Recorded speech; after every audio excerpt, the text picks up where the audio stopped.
Cigarette smoke hung low over the booths, and 40 men stood shoulder to shoulder at the restaurant door. Bumpy didn't argue. He just looked past them like he already knew who'd be tired first. Oktober 17, 1952. 11:32 p.m. Harlem didn't announce nights like that. It just tightened. Streetlights along Lenox threw the same tired gold they always did, weak halos on wet pavement, coins of light you could step in and out of. The air smelled like cigarettes and bus exhaust and fried onions that had soaked into brick years ago and never left. A radio somewhere was trying to convince a lonely room that everything was fine. It wasn't. On West 116th, you could tell when a block was holding its breath. Men stood too still at the curb. A couple leaned in a doorway and didn't kiss. Even the laughter from the barber shop down the way came out thin, like somebody had put a hand over the speaker. I was there often back then, half working, half watching. You learn to watch in Harlem the way you learn to cross streets. Eyes first, body after. The young ones thought that was fear. It wasn't fear. It was math. The restaurant sat warm and ordinary in the middle of it all, one of those places with steamed-up windows and a bell over the door that rang like a small promise. Inside, the lights were soft, tablecloths were white enough to make you feel underdressed. The smell of coffee had been burned into the air hours earlier, and it kept trying to cover everything else. It couldn't. At 11:41 p.m., the first man took his place at the door. He didn't come in. He didn't look at the menu. He just stood close enough to the frame to own it. Then another. Then 3 more. Quiet men. Not drunk. Not laughing. Not trying to impress anybody. Their coats were too neat for men who were out looking for trouble. That neatness meant trouble had already been decided somewhere else. From my angle, across the street, I watched the bell above the door ring a few times. Regular customers, couples, a tired woman carrying a paper bag of leftovers like she'd already planned tomorrow. Each time the bell rang, the men at the entrance made room. Just enough room. Like a gate that opens for sheep and stays closed for wolves. By midnight, there were more of them. The sidewalk got narrower without anyone stepping closer. A parked car's engine idled too long. A second car pulled in behind it and killed its lights the moment it stopped. I didn't count at first. Counting makes it real, but the block counted for me. You could hear it in the silence. Numbers carried on breath. A boy ran past with his hands shoved deep in his pockets, shoulders up against the cold, eyes straight ahead, moving like he'd been told not to look at anything. That's the thing about Harlem. We pretended not to see. But we saw. Inside the restaurant, you could tell when the room finally noticed. The sound changed first. Forks got quieter. A chair scraped on tile, and the scrape lasted longer than it should have, like the floor wanted attention. A waiter, young, thin, trying hard to be invisible, stood near the counter and kept polishing the same glass. He polished it until it squeaked. The manager came out from the back with his tie loosened and his face set in that careful way men wore when they were trying not to look scared. He walked to the window and stared through the steam like he could melt it with his eyes. He didn't open the door. He didn't ask what they wanted. He just looked. At 12:18 a.m., somebody finally whispered it inside, soft enough to keep their pride. 40, a woman said at a corner table. Not loud, not dramatic. Just a fact laid down like a bill. Her friend didn't answer. He just took a sip of coffee and winced when it hit his tongue cold already, bitter already. Like the night, a man near the back stood up as if he was going to leave. He took 2 steps toward the door. One of the men outside shifted just a small adjustment of weight, nothing you could accuse anybody of. But the man inside stopped anyway. He looked at the manager. The manager shook his head once. Not no, more like, not tonight. The man sat back down. That was the first tension beat, the first moment the room tested the edge and decided not to fall off it. No shouting, no fists, no broken glass, just a decision made quietly by a grown man who didn't want to be brave in the wrong direction. At 12:33 a.m., the phone behind the counter rang. The manager stared at it like it was a snake. Then he picked it up. I watched his shoulders rise as the voice on the other end spoke, watched his throat swallow hard. He didn't say much. Yes, yes, I understand. A pause. Long. Then, no, sir. He's not here. That last part sounded like prayer. He hung up slow, like the weight of the receiver mattered. The waiter kept polishing the same glass. Outside, the men at the door didn't talk. They didn't smoke. They didn't pace. If you've never seen discipline in men who want violence, you might mistake it for patience. It wasn't patience. It was instruction. Harlem had seen blockades before cops closing streets, riots closing storefronts, winter closing lungs. But this one felt personal, like a message written without ink. People passing by slowed down, then remembered themselves, and kept walking. A few crossed the street early to avoid going too close. A couple kids on the corner stopped playing dice because the sound of dice on concrete suddenly felt too loud. A man leaned over to his friend and muttered something I couldn't catch. The friend shook his head and said one word clear as day. Don't. Not don't go. Not don't talk. Just don't. That's how you knew a name was nearby, without anybody saying it. A name so heavy, it didn't need to be spoken to change how a room behaved. At 1:07 a.m., a car door opened down the block, closed softly. No slam, no show. The kind of close that meant whoever stepped out didn't want attention. Every head turned inside and out without anyone admitting they'd turned. I didn't see the man yet. Not clearly, but I saw the reaction before I saw the reason. That's always how it goes when real power is present. It arrives first in posture, in silence, in the way the street rearranges itself without being asked. The 40 men at the restaurant door didn't move aside, not yet, and the bell above the entrance stayed still, no ringing now, like even that small piece of metal knew better than to speak. 2 minutes passed, then 3. Nobody moved fast. Nobody moved foolish. The night held its breath so long I started to wonder if dawn would come at all. Across the street, I remember thinking not with panic, but with the tired certainty of someone who's watched Harlem repeat itself. This is going to last until somebody breaks. And it won't be him. 1:14 a.m. The steam on the window cleared just enough for me to see the manager's hand. They were shaking. Cut to black in my mind. Then back again, same block, same door. Different energy because somewhere close, a man was walking toward that restaurant, and the whole night was about to learn what restraint really looked like. Oktober 18, 1952, 1,19 m. A man can announce himself in Harlem without making a sound. It starts 2 blocks away, in the way strangers decide to stop talking at the same time. I saw it happen before I saw him. A pair of women coming out of a building on 117th froze at the stoop like they'd forgotten something upstairs. A kid with a newspaper bundle slowed his whole body down, not his feet, like the street had rules he didn't want to break. Even the parked cars looked more patient, their chrome catching the streetlight and giving it back dull. Then he came into the light, not fast, not late, just on time. Bumpy Johnson walked like the night owed him space and planned to pay. Dark coat, hat set low not to hide, but to keep the cold where it belonged. His hands weren't dramatic, no swinging, no showing. One of them stayed close to the coat seam, the way a man holds himself, when he's decided he doesn't need to prove anything. That's what outsiders never understood. Harlem didn't follow noise. Harlem followed certainty. 1:17 a.m. He stopped for half a second at the curb across from the restaurant, and it felt like the whole block stopped with him.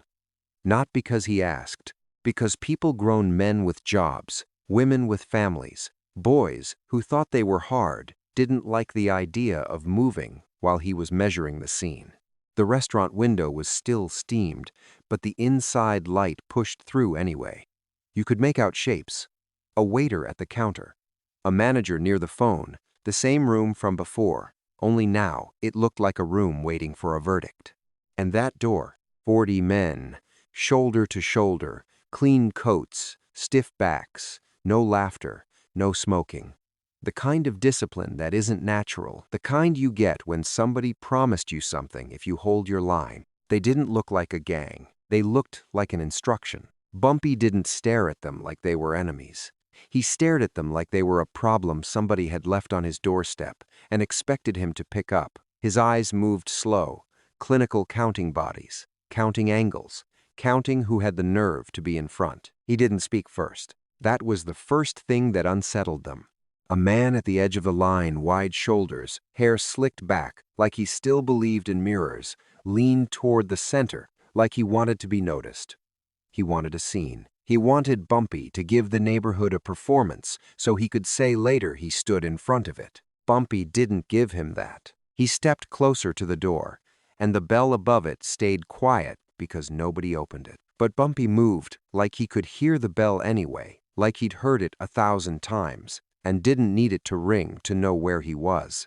Saru 2 4 a.m. One of the 40 shifted his weight, not stepping back, not stepping forward, just shifting an involuntary human thing. And Bumpy noticed. You could see it in the way his gaze caught on that movement for a beat longer than everything else. A small tell, a small weakness, not fear exactly, more like fatigue. The night was long, and somebody had told these men to hold a line until the line held them. Bumpy's face didn't change, but his posture did barely. He angled himself slightly, not square to the door, side on, like a man who knows where trouble comes from and doesn't feel like giving it a clean shot. That wasn't paranoia. That was habit. The kind of habit you earn in a city that keeps receipts. Across the street, a man I recognized, one of the neighborhood boys, young and eager, took a step off the curb like he wanted to come over. Maybe to stand behind Bumpy. Maybe to do something dumb and loyal. Bumpy didn't look at him. He didn't have to. He lifted 2 fingers low at his side. A gesture so small, it was almost private. The kid stopped. That's how control looked with Bumpy. Not speeches, not threats. A motion that saved everybody from themselves. 1:27 a.m. The spokesman finally came forward. Not the biggest, not the hardest, the one with the cleanest shoes, the one who believed words could build a fence stronger than bullets. He kept his hands visible. That was his idea of respect. Mr. Johnson, he said. He didn't say, Bumpy. He didn't earn that. The street swallowed the sound after it left his mouth. Even the traffic, a few avenues over, felt like it got quieter, like it didn't want to interrupt. Bumpy didn't answer right away. 3 seconds, maybe 4. He let the silence hang, and in that silence you could hear the small truths the night was hiding, somebody's breath catching inside the restaurant, the faint scrape of a shoe at the door, the far-off wail of a siren that wasn't coming for anyone here. Not yet. Then Bumpy spoke, soft, level. Evening. One word, no heat, no friendliness.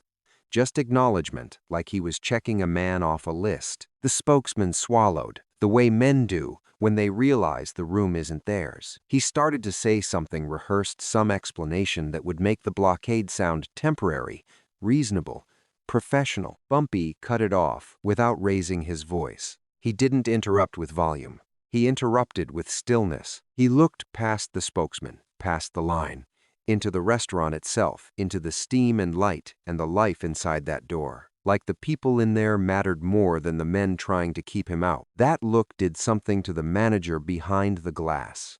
The manager's shoulders sagged in relief and terror, at the same time relief that Bumpy was here, terror that he was here. And the 40 men felt that change. Their discipline tightened. Their pride got sharper. But their confidence quietly started to leak. Because they'd planned for anger, they'd planned for violence. They hadn't planned for a man who could stand outside his own door and make them feel out of place. 1:03 a.m. A car rolled slow at the corner, then kept going. Not police, not friends, just a witness. Harlem had a lot of witnesses. Bumpy turned his head slightly just enough to clock the car and then returned his attention to the door as if the rest of the city could wait. He let another stretch of silence pass, long enough for the spokesman's mouth to dry, long enough for the men in the line to start feeling their legs, long enough for somebody inside the restaurant to whisper a prayer they didn't believe in. Then Bumpy spoke again, calm as a man ordering coffee. "Who told you you could hold a doorway on my block? No threat in it." That was the threat. The spokesman's eyes flicked left and right, checking his 40 men, checking for reassurance, checking for a sign he hadn't misread this night. And in that tiny flicker, Bumpy learned what he needed to know. This wasn't personal. This was pressure. Orders. Pride. Somebody upstairs trying to test a myth in the streetlight and see if it bled like a man. Bumpy didn't move through the door. Not yet. He just stood there, owning the sidewalk with patience so heavy it felt like iron. And the longer he stood, the more the blockade started to look like what it really was. 40 men trapped at a restaurant entrance, waiting to be forgiven or finished. Set, coma, and pat, 1-1. Inside, the phone rang again. This time, the manager didn't even pretend he could ignore it. And, across the street, I remember thinking without excitement, without surprise, now the night is going to choose who it belongs to. 2 blocks south, the same hour. Different energy. And somebody finally decided to make the first real insult. October 18, 1952, 1:46 AM. The line held. 40 men at a restaurant door looked like a decision somebody made in daylight, then carried into the night so it would feel inevitable. Their coats were buttoned, their faces were plain, no flash, no laughter, no fingers tapping a cigarette. They weren't there to fight. They were there to be seen. Across the street, Harlem kept watching the way it always watched, like it had learned a long time ago that survival sometimes meant pretending your eyes had no appetite.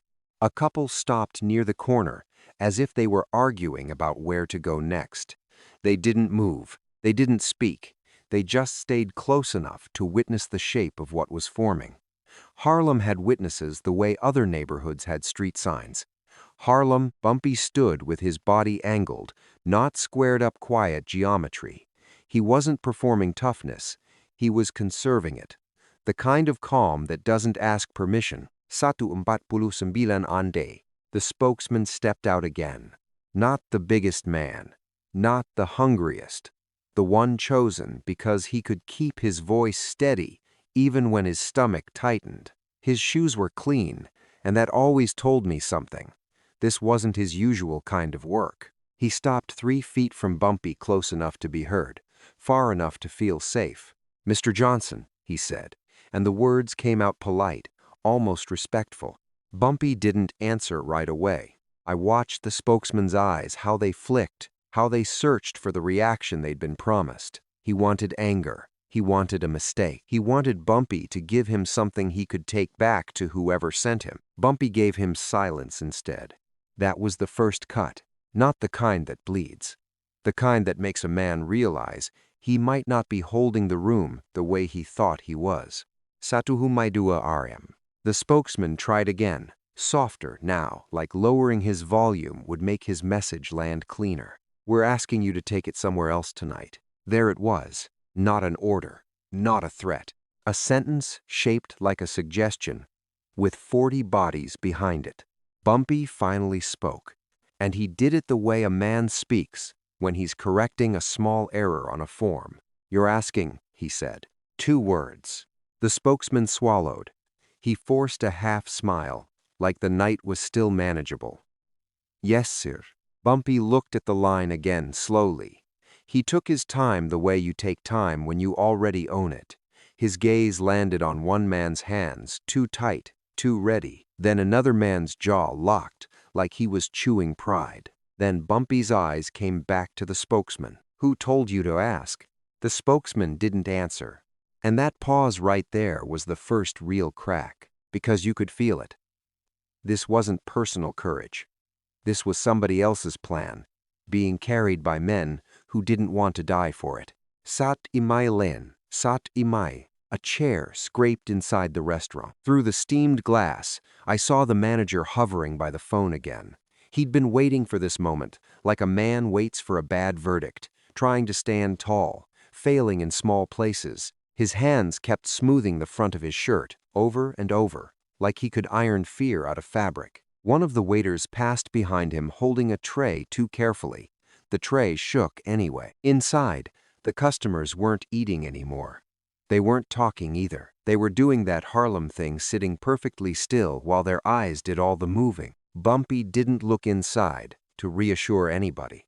He didn't have to. His presence did the work. The room could feel it through the glass, the way a storm can be felt through a closed window. 2:01 a.m. The spokesman shifted tactics. He stepped half a foot closer, just enough to make it feel like he was choosing the distance. He lowered his voice so the words would be private, but not too private.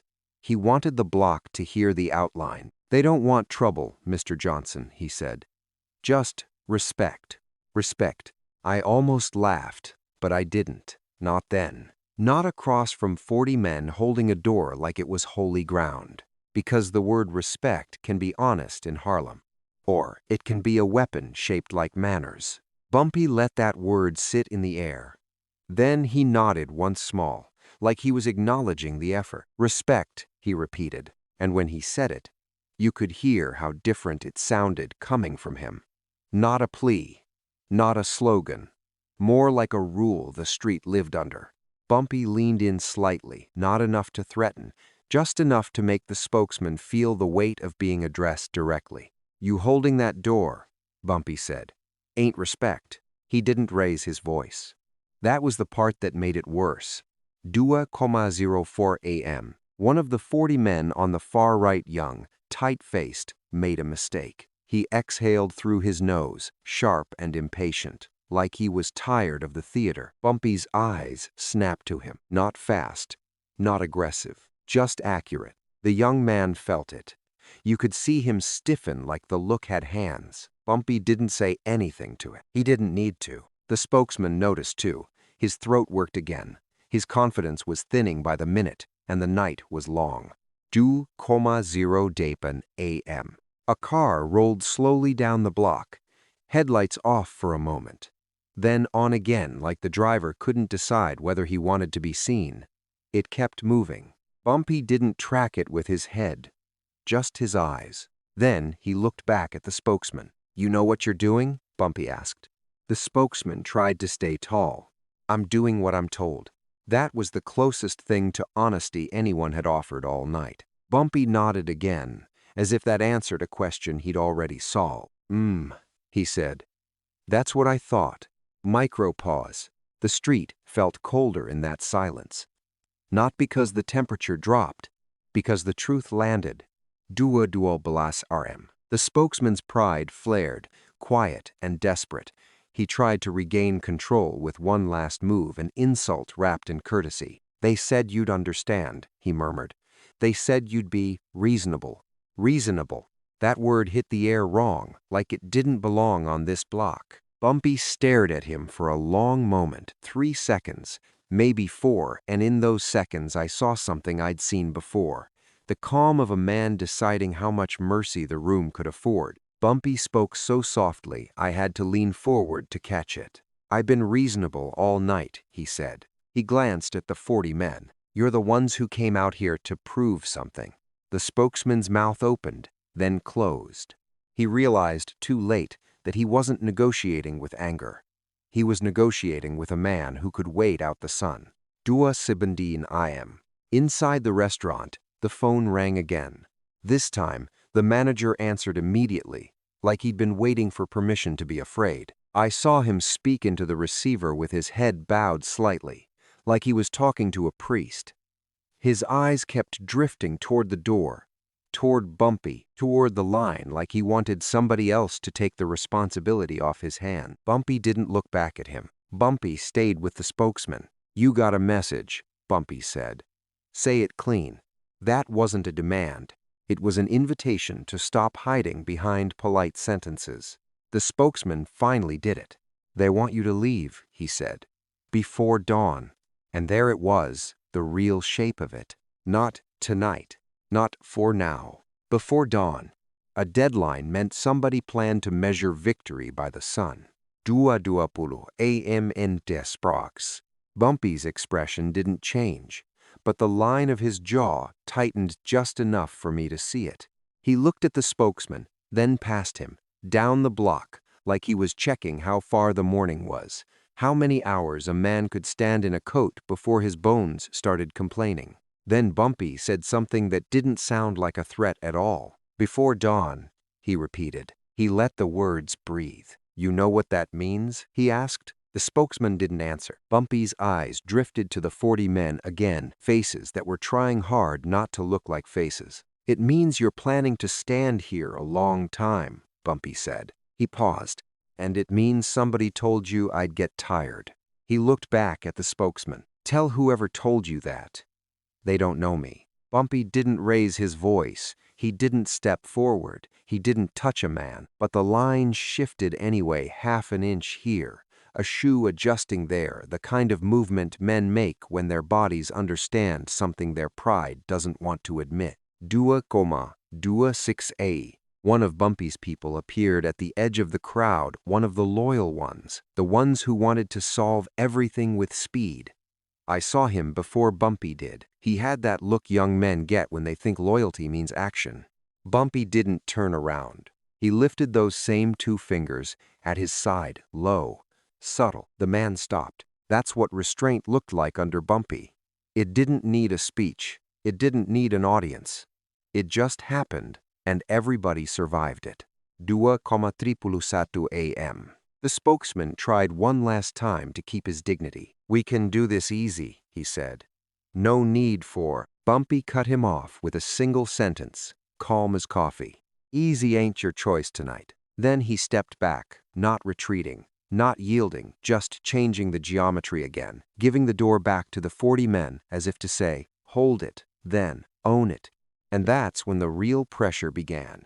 Because now the message had been delivered. Now there was nothing left but time. 2 miles north, the same city, same night, different clock. And somewhere, the man who sent those 40 started realizing dawn works both ways. Here's what people from outside always got wrong about Harlem. They thought it was just a place you could lean on. A few blocks of brick and brownstone. A few corners where men traded whispers for cash. A few storefronts that stayed open late because late was when the real money walked in. They pictured it like a map, simple lines, easy borders. Harlem wasn't a map. Harlem was a memory with teeth. Source: I'd watched men come up from downtown with clean collars and heavy confidence. Men who didn't live here, didn't bury anyone here, didn't stand in the rain at a Harlem funeral pretending the water wasn't cold. They'd step onto these streets and treat the block like a business meeting. They'd say things like territory. Bumpy didn't talk like that. Not when I heard him. He didn't have to. He was the kind of man who could make a room quiet without asking for silence, because the room already knew what his quiet meant. Cut back the 16th of October, 1952. 6:18 p.m. 2 nights before the restaurant door became a wall, I saw Bumpy on 116th in the early evening, when Harlem still looked like Harlem, when kids played too close to traffic and old men argued slow on stoops like time was theirs. It had just rained. The sidewalks were dark and slick, reflecting streetlights in broken pieces. The air smelled like wet stone, fried fish, and bus fumes, same smell that found you every season. A woman was sweeping her steps even though they were already clean, the way people do when their hands need something to do so their mind can stay calm. Bumpy came out of a building like he belonged to it. No hurry, no show. A man halfway down the block lifted his chin, one of those neighborhood acknowledgments that isn't friendship and isn't fear. More like, "I see you, I'm not foolish." Bumpy nodded once back, and that was it. A kid couldn't have been more than 13, ran up with a folded envelope held tight in his fist. He didn't hand it over like a messenger in a movie. He handed it over like it was homework, and he didn't want to get it wrong. Bumpy didn't open it right away. He looked at the boy's face first. Not hard, not soft, just accurate. "You eat?" he asked. The boy hesitated because in Harlem, a A question like that from a man like Bumpy wasn't small talk. It was a check. A test. A way of making sure the block was still breathing. "Yes, sir," the boy said too fast. Bumpy watched him for a second longer than comfort. Then he reached into his pocket, pulled out a few bills without counting them, and placed them in the boy's hand like he was setting something down on a table. "Go on," he said. The boy didn't smile. He didn't thank him loud. He just nodded and ran, because even gratitude had rules on that block. That's the part outsiders never saw. They only saw the whispers about violence. They didn't see the quiet money, the quiet questions, the quiet corrections. They didn't understand that sometimes the most dangerous thing a man can do is make sure a child eats before the night gets hungry. Cut back, the 18th of October, 1952, 2:47 a.m. At the restaurant door, the 40 men were still holding their line like it was a job with benefits, but their message wasn't really about a restaurant. It was about permission. The people behind that message, whoever they were, wherever they sat when they made the call, wanted Harlem to accept a new rule, that Bumpy could be paused, delayed, redirected, like a man who needed to be managed. They mistook restraint for flexibility. They thought Bumpy would choose the path that kept everything clean. They thought he'd avoid a scene because scenes attract attention, and attention attracts police, and police attract headlines. That's how outsiders did math. But Harlem's math was different. Harlem counted who got pushed out of a doorway. Harlem counted whose mother had to walk past a man who disrespected her block. Harlem counted who got to feel safe buying bread at midnight. And the cost of disrespect here wasn't paid all at once. It was paid slowly, like a debt that collects interest in silence. 2:53 a.m. across the street. I watched one of the 40 men rub his hands together like he was warming them. Small movement. Human. The night was colder than their pride had expected. Another man kept shifting his stance. Heel to toe, like his body was trying to leave, while his instructions were still holding him there. They weren't evil men, not cartoon villains. You could see it in their faces. Some of them looked like they'd rather be home. Some looked like they were trying to earn something. Some looked like they'd been told this was the only way to keep their own people safe from bosses, from debts, from consequences. And that's what made it dangerous.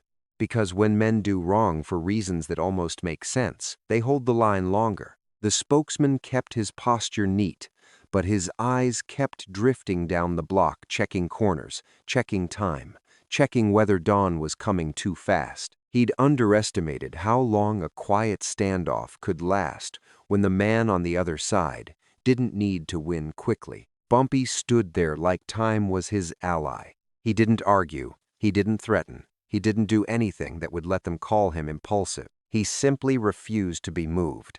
That refusal didn't just challenge the 40 men.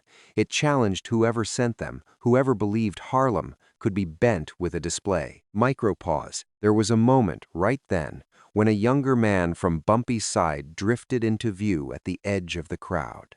The kind of loyal soldier Harlem produced when loyalty was all a man had to sell. I saw the fire in him, the impatience, the hunger to fix it with speed, the kind of hunger that gets people buried. Bumpy didn't even turn his head. He lifted 2 fingers at his side low, almost lazy. The young man stopped like he'd hit a wall.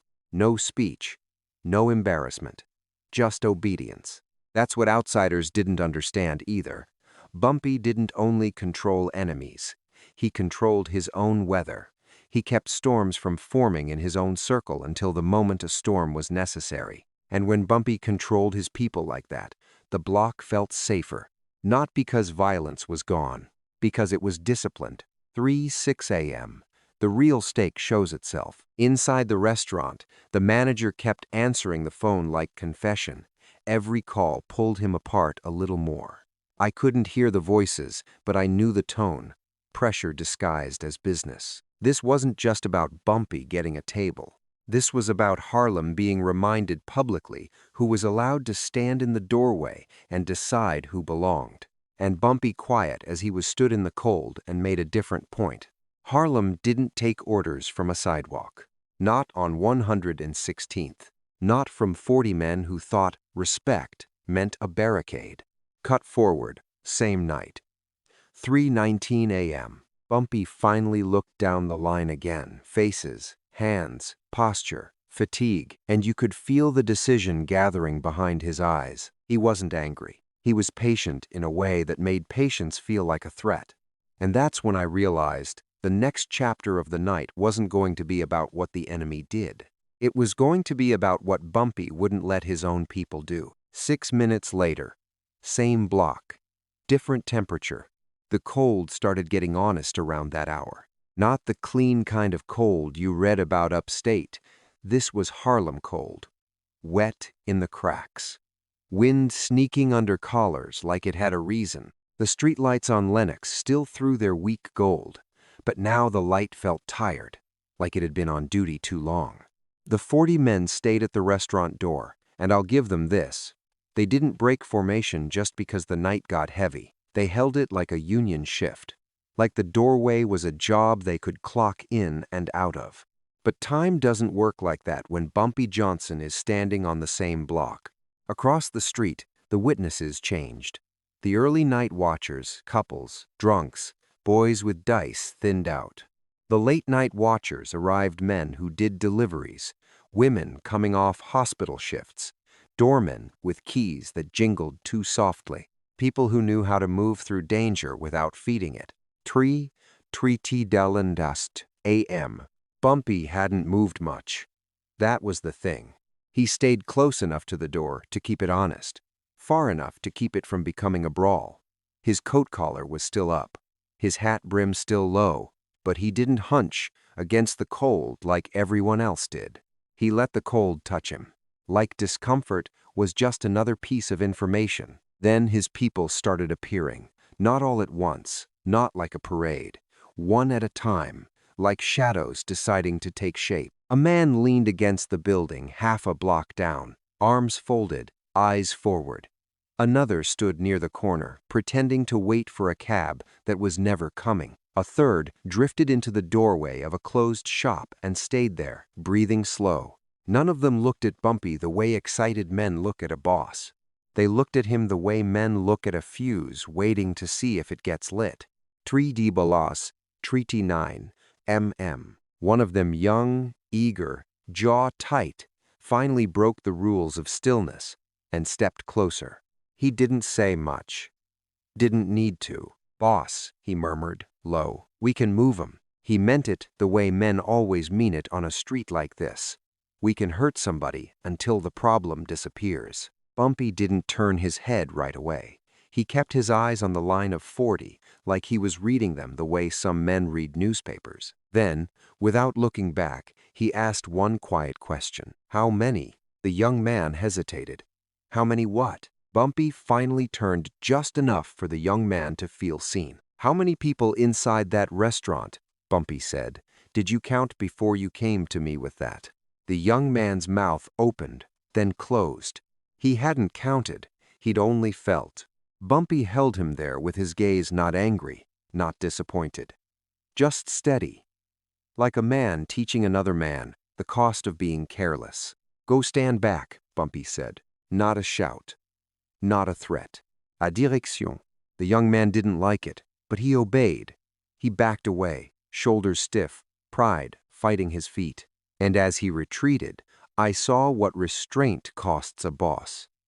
It makes your own people question you for a moment. Bumpy accepted that cost. He always did. Taribu patu 4 a.m. Inside the restaurant, the manager was still answering the phone like he was confessing sins he didn't commit. The waiter kept moving too carefully, carrying plates nobody was touching. Through the steamed window, you could see customers with their hands folded in front of them like they were in church. The room wasn't hungry anymore. It was listening. A woman near the front fur collar, tired eyes glanced toward the door every 30 seconds like it was a habit she couldn't break. Each time she looked at Bumpy first, not the 40. That's the community layer people miss when they tell these stories wrong. They think a boss is followed by fear alone. But that night, Harlem wasn't watching Bumpy because they were entertained. They were watching because they wanted to know if their block still had a spine. Tri Dabu, Simdi Satu RM, one of Bumpy's older men, approached next, older in the face, older in the patience, the kind of man who'd seen nights like this end badly and still came anyway. He didn't speak immediately. He waited until Bumpy looked at him. Then he said, "They got instructions." Bumpy nodded once. "I can see that." The older man's voice lowered. "We can end it." Bumpy's eyes stayed calm. "We could." Pause. Then Bumpy said something that wasn't for the older man alone. It was for every loyal body listening from the shadows. "But we don't end it in front of them." He tilted his head toward the 40 at the door. "Not the way they want." That's where Bumpy's kind of dominance lived. He didn't just refuse to be moved. He refused to be played. 300 in Midipulu A10. A small mistake almost became a tragedy. One of the 40 men at the edge, hands shoved deep in his coat pockets, breath puffing, shifted his stance and looked down the block toward Bumpy's growing shadows. He saw them, all of them. Not clearly, but enough. His shoulders tightened. His right hand moved inside that pocket like it was finding something. And for a fraction of a second, the whole street balanced on a pin. You could feel it. One wrong motion, one panicked squeeze, one sound too sharp, and Harlem would spend the next week scrubbing blood out of its own memory. Bumpy saw the man's hand. He didn't flinch. He stepped half a pace forward, slow, deliberate, close enough that the man at the edge could see Bumpy's face clearly now, could see there was no fear there to feed on. Bumpy didn't speak to him. He spoke to the spokesman, loud enough to be heard, quiet enough to remain control. "You losing your people," Bumpy said. The spokesman stiffened. "We're fine." Bumpy's eyes stayed on that pocketed hand. "You're cold," Bumpy said. "You're tired. And you're standing in a doorway that don't belong to you." He paused. That's how accidents start. The man's hand stopped moving. Not because he suddenly found peace, because he realized Bumpy had already seen the end of the mistake before it happened. 4:07 a.m. Bumpy's people wanted to surge. You could feel it. A restless energy that builds when loyalty has nowhere to go. Bumpy turned slightly, not to face them like a general, but to let his presence reach them. He lifted his hand, palm down, small motion, slow, a calming gesture. It looked almost gentle, and it worked. Men who would have fought for him without thinking stood still, because he asked them to, because he trusted time more than rage, and because deep down they trusted that when Bumpy finally chose violence, it would be clean, decisive, necessary, not a tantrum. 4:08 m. The restaurant door still didn't open. The 40 still held, but the balance had shifted. The blockade was starting to feel less like power and more like punishment. Punishment for the men forced to stand there. Punishment for the manager sweating behind the glass. Punishment for Harlem, having to watch outsiders test a local law like it was optional. Bumpy stood in the cold and let the night stretch until it hurt. Then he leaned slightly toward the spokesman, like he was offering a final chance for wisdom. "You gonna stand here till the sun comes up," Bumpy said. "You better be sure you know what you're proving." The spokesman didn't answer, because the truth was, he didn't know anymore. 4:26 a.m. And that's when I saw it, the first sign that the next insult wouldn't come from the 40. It would come from the voice behind them. Somebody unseen getting impatient. Somebody who couldn't stand being outweighted. Somebody who was about to force the night forward with a move that couldn't be taken back. 4 blocks east, same darkness. A phone about to ring. October 18, 1952. 4:33 a.m. By that hour, Harlem starts making a different kind of sound. The jukeboxes are quiet. The bar laughter is gone. What's left is the hum of streetlights, the far-off roll of a bus that shouldn't be running, and footsteps that don't echo because the block is listening too hard. The restaurant window had cleared in patches, steam giving up, inch by inch. Inside, the same people were still seated like they'd been nailed to the chairs. coffee cups untouched, hands folded, eyes trained toward the door, then quickly away, as if looking too long might invite something in. Outside, the 40 men looked older than they had at midnight, not older in years, older in burden. The line was still tight, but their bodies were tired of pretending this was control. Their shoulders had sunk, their breath came heavier. Their shoes scraped the sidewalk now and then, in little involuntary confessions. And Bumpy Johnson was still there, not pacing, not fidgeting, not feeding the cold with complaint. He stood close enough to the doorway to make it a fact, far enough to keep it from turning into a riot.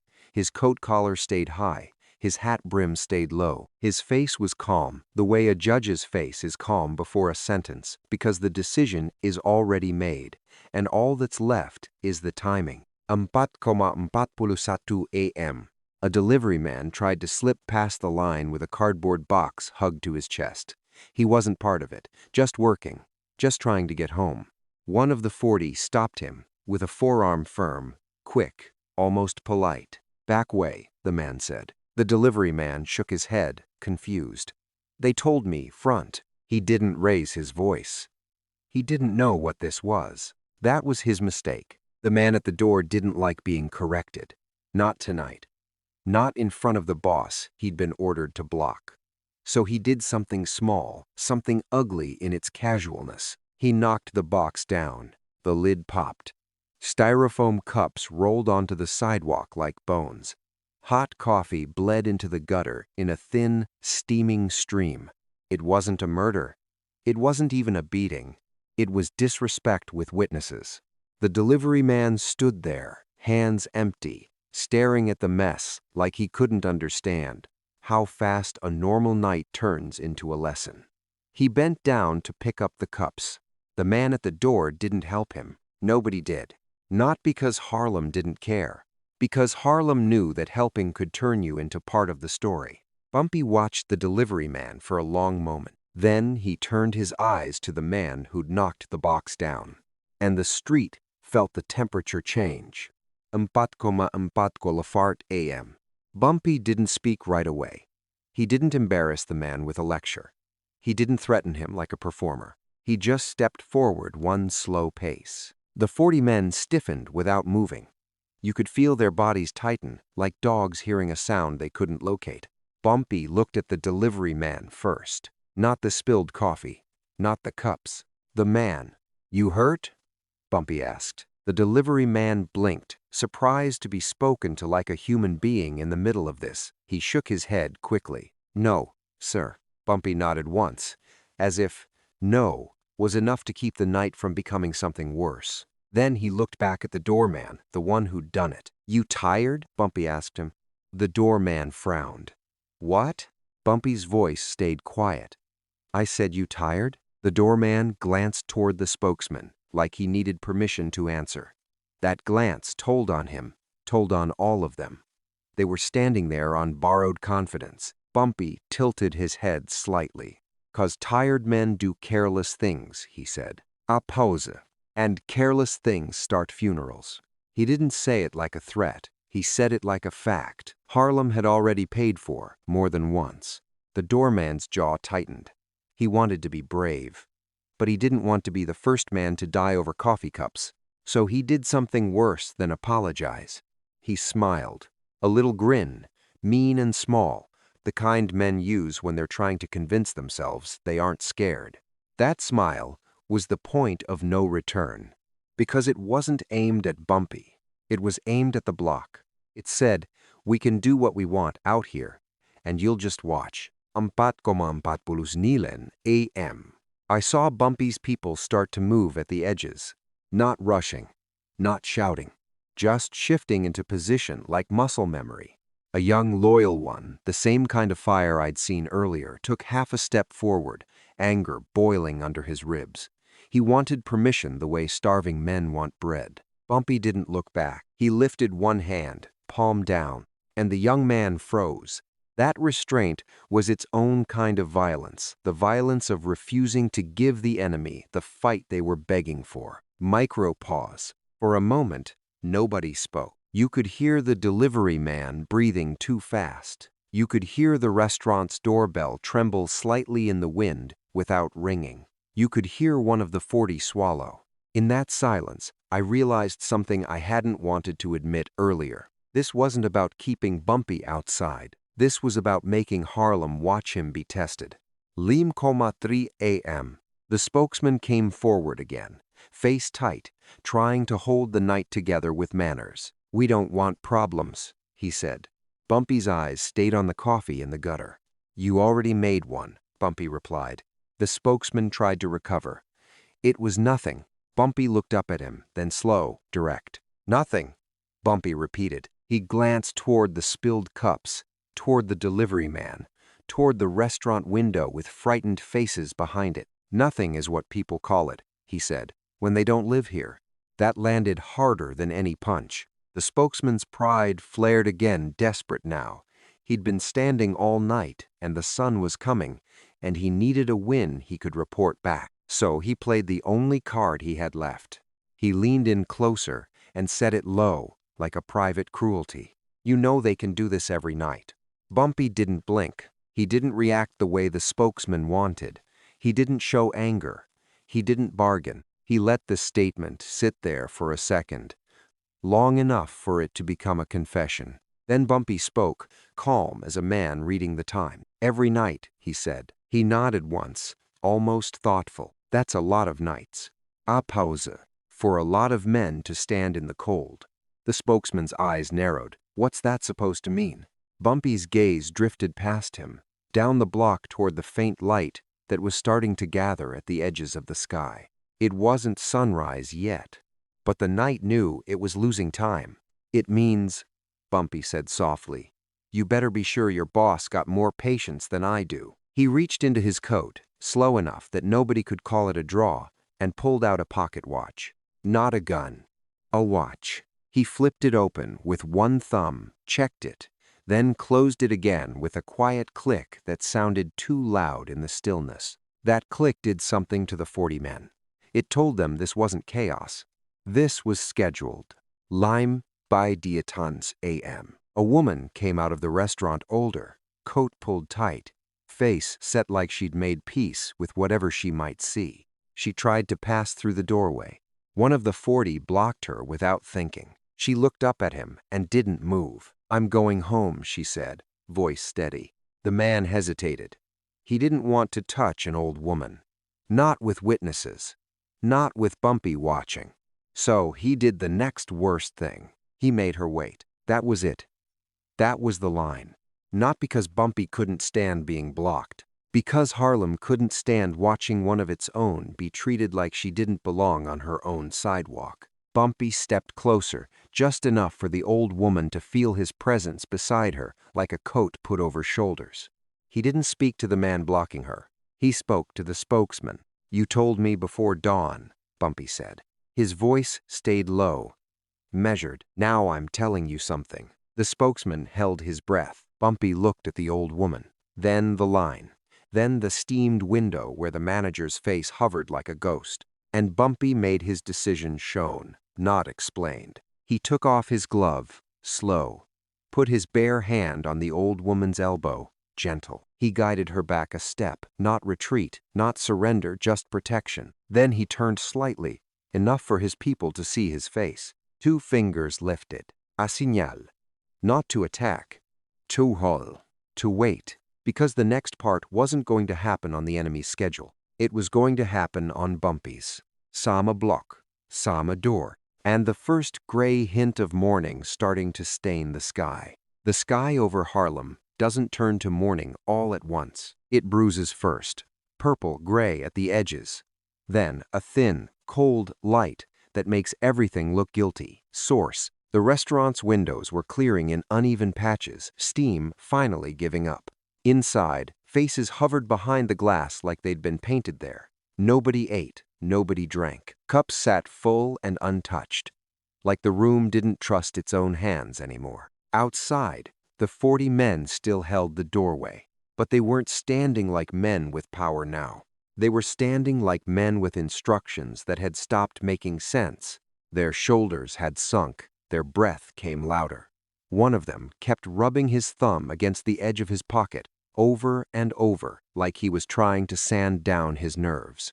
Another stared at the street like he expected the pavement to open and tell him what to do. And Bumpy stood in the same place he'd been standing, letting time do work that fists couldn't do clean.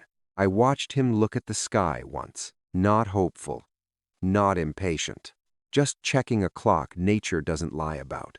Lime 5:24 a.m.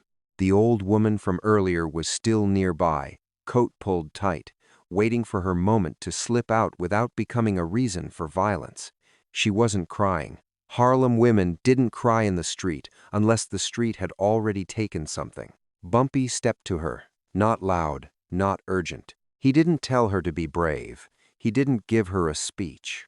He only did something small and exact. He took a few bills from his pocket and pressed them into her gloved hand. For a cab, he said. It wasn't charity. It was logistics. The old woman's eyes flicked to the line of 40, then back to Bumpy's face. She nodded once.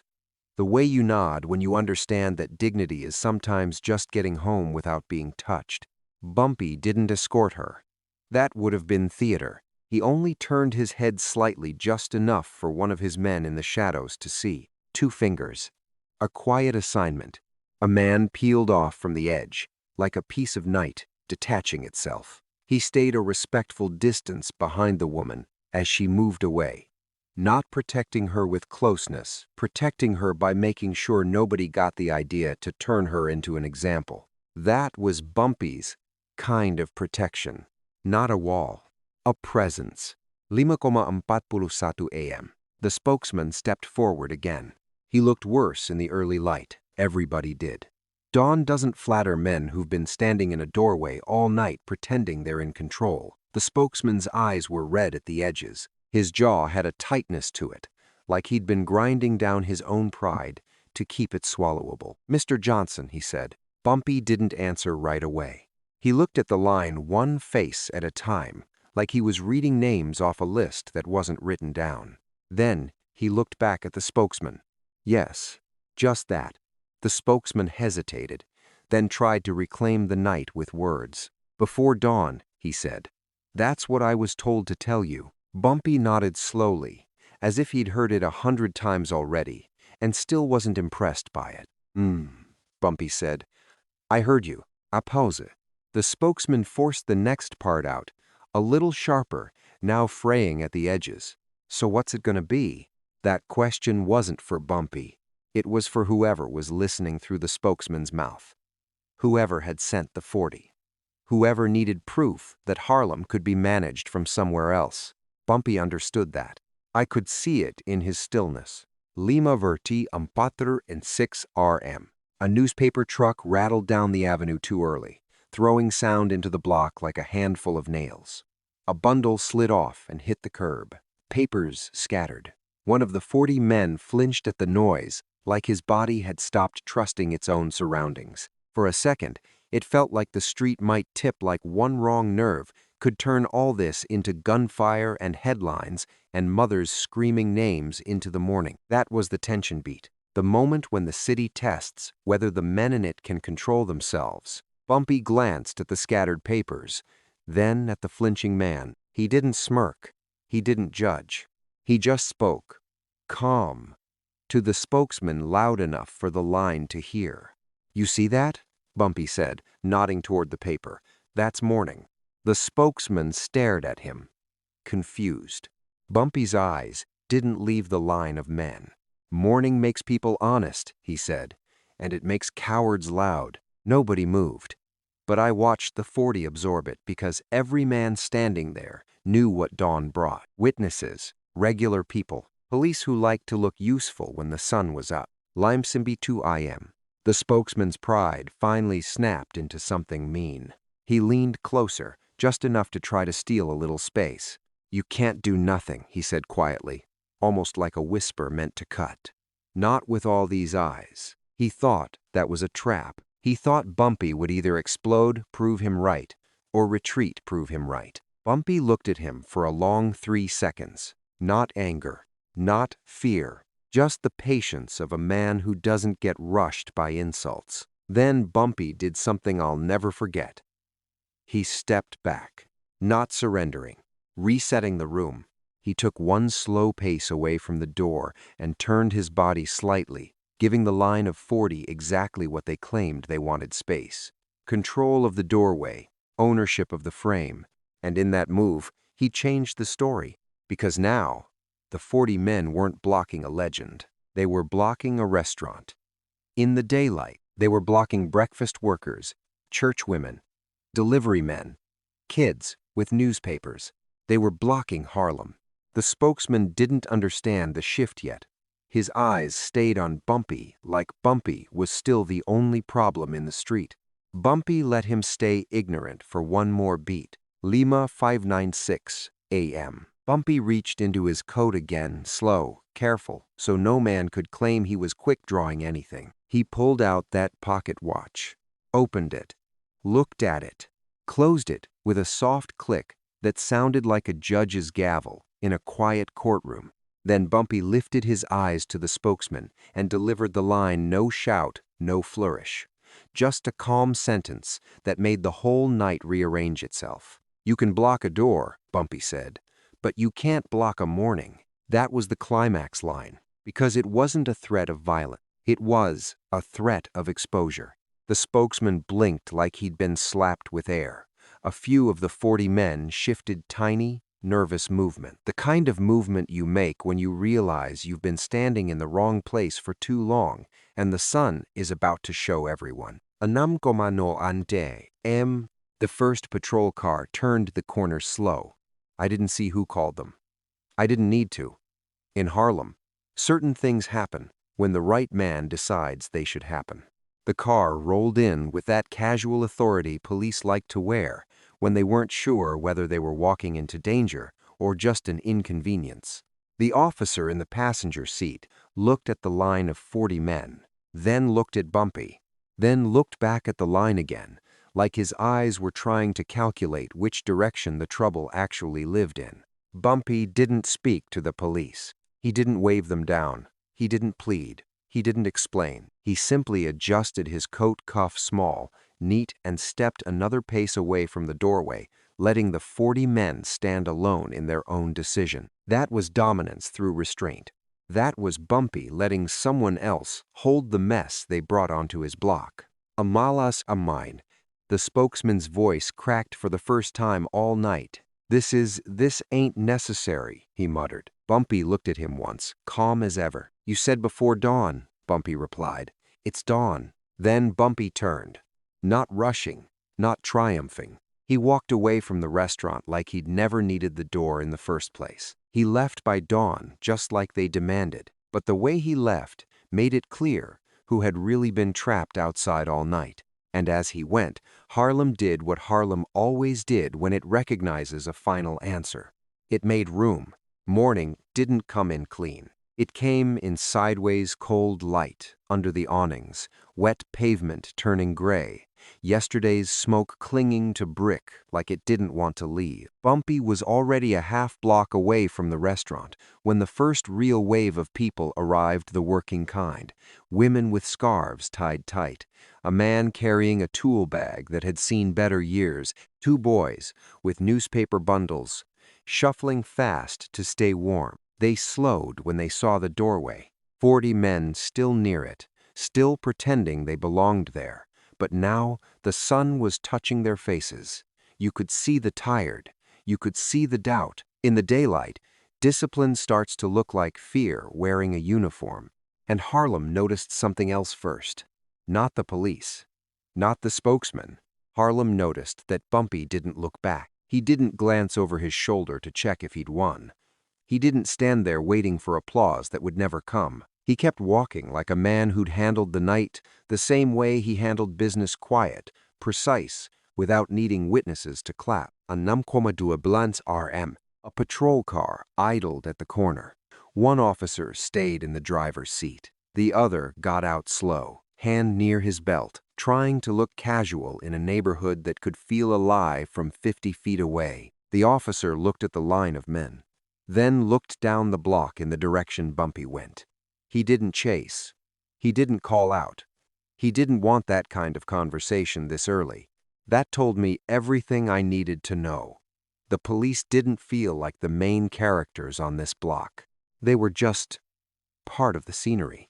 The spokesman tried to talk to the officer, first quick words, respectful tone, paperwork, energy.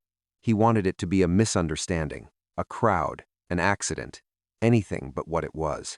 But the officer's eyes kept drifting back to the doorway, back to the faces, back to the restaurant window where the manager stood like a man waiting to be forgiven by the city. The manager finally opened the door, not wide, not welcoming, just enough to let the morning in. M2712M. That's when Harlem started moving again. A woman walked past with her chin up, pretending she didn't see the blockade.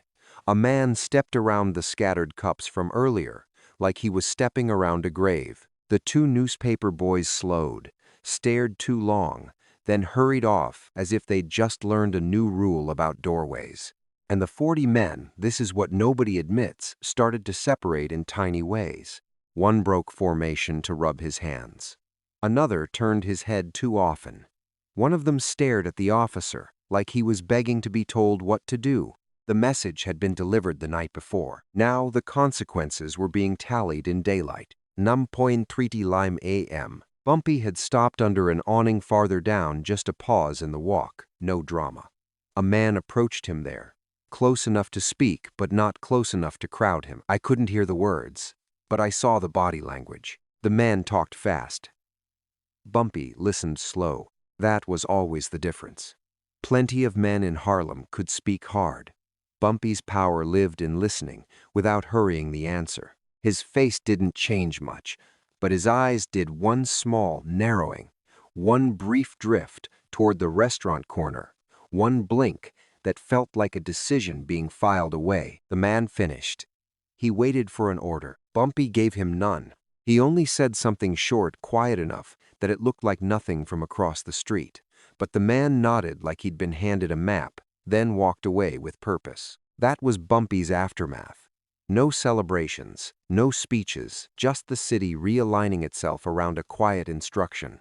9:49 a.m. Back at the restaurant, the spokesman tried to keep control with posture alone.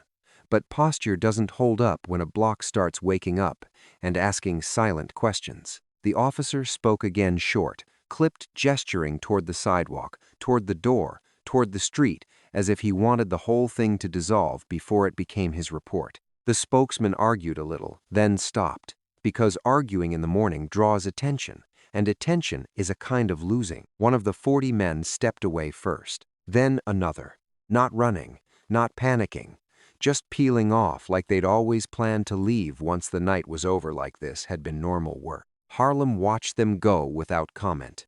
But the watching changed shape. It wasn't curiosity anymore. It was memory. 2:00 a.m. The manager stood in the doorway and didn't look proud. He looked emptied out.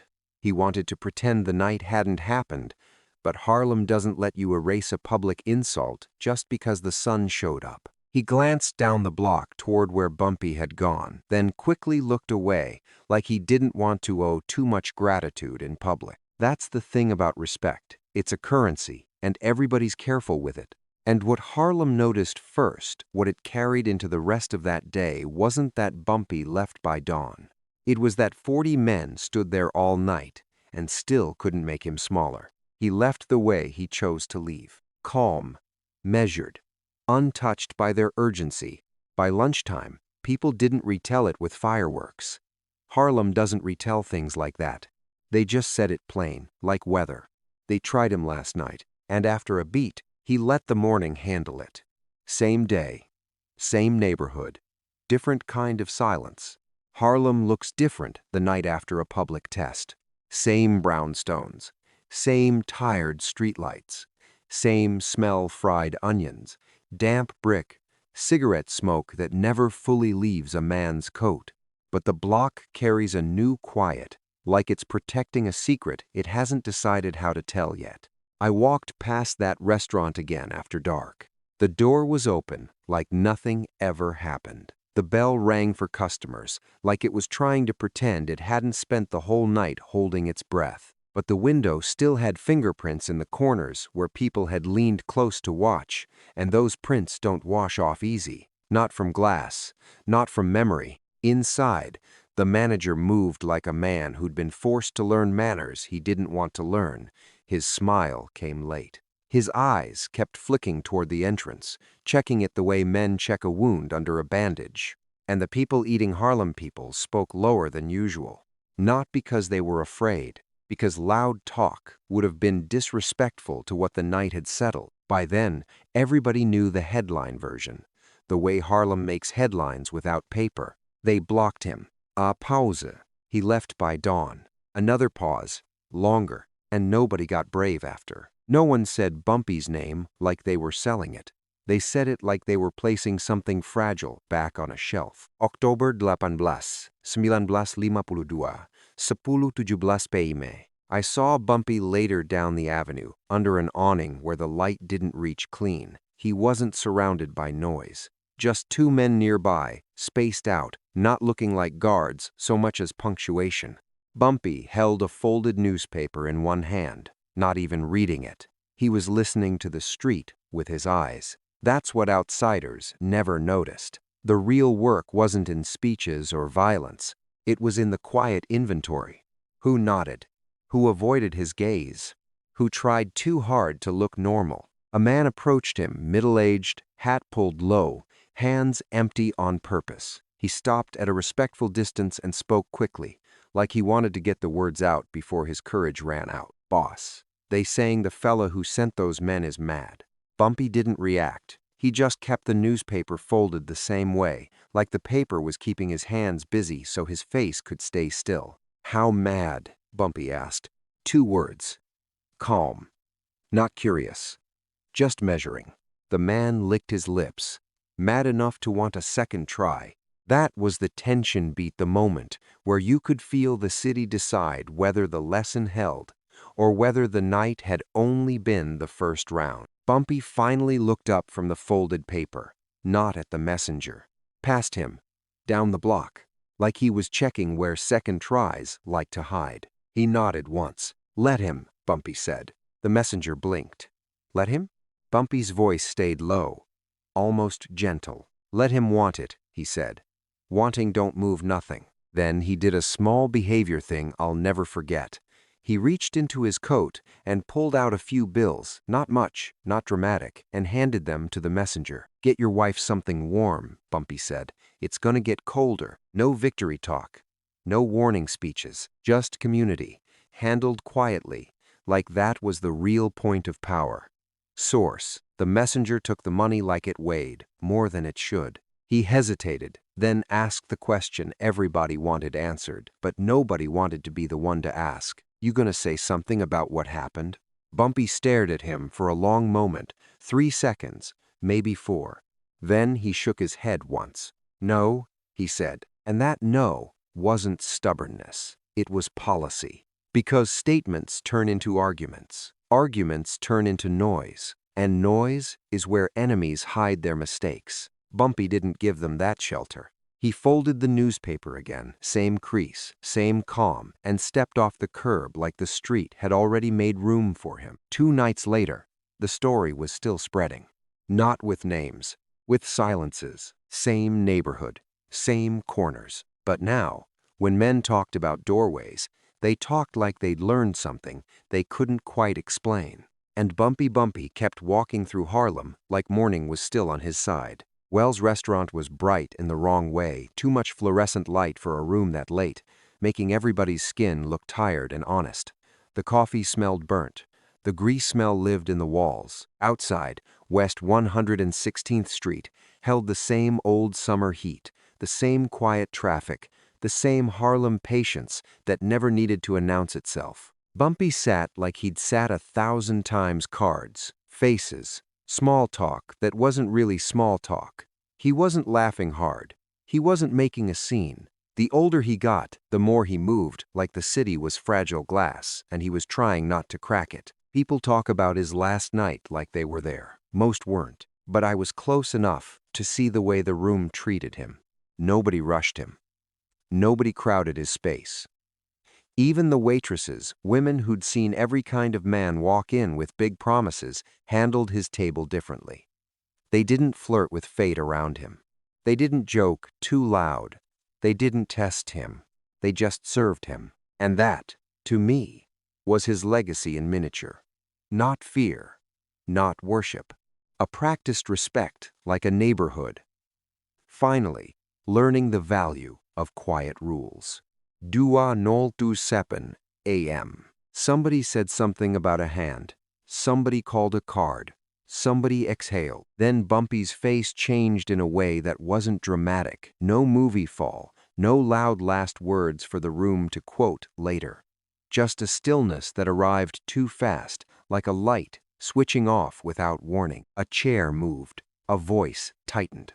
Someone stood up so quick the legs scraped the floor hard enough to make heads turn. And Harlem did what it always does when something sacred is happening. It got quiet in a circle around it. No speeches, no crying out. Just a sudden understanding that a chapter had closed and nobody got to negotiate with it. The thing about that restaurant door in 1952, the 18th of October 1952, wasn't famous on paper. No plaque. No newspaper headline that got framed in a barber shop. But it stayed alive, the way Harlem stories stay alive, passed through mouths that didn't like to talk too much. Because on that night, 40 men tried to turn a doorway into a verdict, and Bumpy refused to give them what they came for. He didn't give them violence they could point at and call him reckless. He didn't give them retreat they could bottle and sell as weakness. He gave them something worse. He gave them daylight. I still remember the early light touching those men's faces, showing the tired, showing the doubt, showing the truth. In the dark, a blockade looks like power. In the morning, it looks like what it is, men standing in the wrong place for too long. That's why the story lasted. Not because Bumpy won. Harlem didn't need winning. Harlem needed order. The kind that keeps kids walking to school without learning to duck. The kind that keeps old women from being made to wait in their own neighborhood. Bumpy didn't explain himself afterward. He didn't have to. That was another part people never understood. The loudest men need their reasons approved. Bumpy moved like his reasons were already paid for. What changed on the street and what didn't? After 1952, men still tried things. Harlem still had hunger. Still had pressure coming up from downtown, coming down from the cops, coming sideways from rivals who needed to believe they could move what Bumpy held steady. But the method changed. People learned you could get hurt trying to embarrass him, not always with bullets, sometimes with time, sometimes with exposure, sometimes with the simple realization that your own men didn't want to stand in the cold for a boss who couldn't read a room. Bumpy's violence, when it came, was never the headline in the circles that mattered most. The headline was restraint. The headline was that he could keep his own young men from making the kind of mistakes that turn neighborhoods into funerals. And that's why, years later, when people said his name, they didn't say it like a slogan. They said it like a weather report. He wouldn't let it get messy. That meant something in Harlem. Legacy statement, what people still remember. Some men leave buildings behind. Some men leave bodies. Bumpy left something harder to erase. A standard, a way of walking into a situation and making everybody feel the rules again without raising his voice, without begging the city to listen.